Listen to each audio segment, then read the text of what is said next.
So, und jetzt ein Lied über die Gemütlichkeit.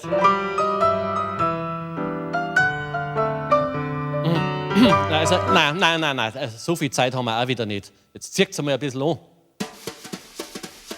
Geh her und sitzt dich nieder, macht eine Flasche auf, schneidet eine Scherzel Brot ab, streicht eine Butter drauf. Das ist eine Gemütlichkeit.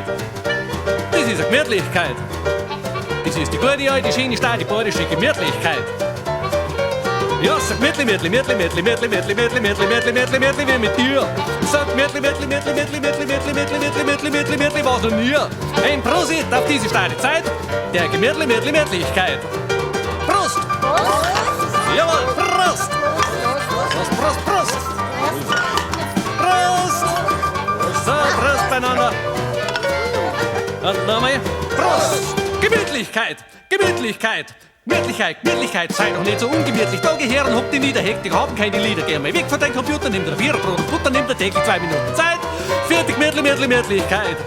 Für die gute alte, schöne, steile Gemütlichkeit mit Bier und Weide sitzt die auf der Wiese, gemacht die Trader selber Trader. Jeder Penner, er blast vor Neid auf die Gemütlichkeit. So, Pause beendet. Packen wir's wieder.